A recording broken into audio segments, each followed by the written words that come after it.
भारतीय जनता पक्ष आता ॲपच्या माध्यमातून निवडणुकीची तयारी करणाऱ्या आपल्याच कार्यकर्त्यांच्या कामावर लक्ष ठेवणार आहे।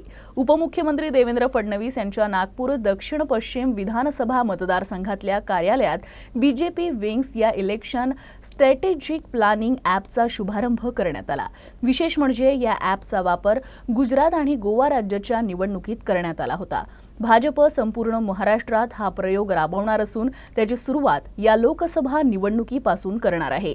या ॲपमुळे मात्र प्रत्यक्ष फील्डवर काम न करता केवळ रिपोर्टिंग बाजी करणाऱ्या कार्यकर्त्यांची गोची होणार असल्याची भाजपच्या गोटात चर्चा रंगली आहे। हा जो काही ॲप या ठिकाणी तयार करण्यात आलाय,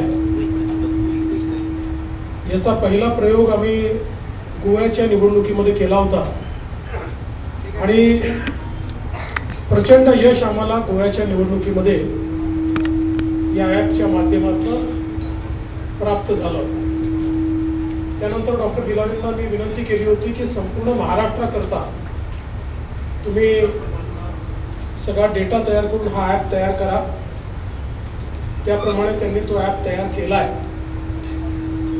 आणि आज जरी दक्षिण पश्चिमचं लॉन्चिंग आपण केलं असलं तरी महाराष्ट्रातल्या सर्व मतदारसंघामध्ये याची सुरुवात आपण करणार आहोत।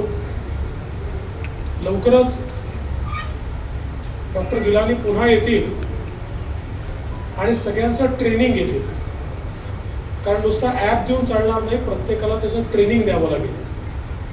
ते ट्रेनिंग त्या ठिकाणी ते देतील आणि मला विश्वास आहे की या ठिकाणी ज्या प्रकारच्या वेगवेगळ्या ॲप्लिकेशन्स या ॲपच्या माध्यमातून आपल्याला करायला मिळणार आहे, त्यातनं इलेक्शन तर सोपं होईलच, पण अकाउंटेबिलिटी देखील येईल।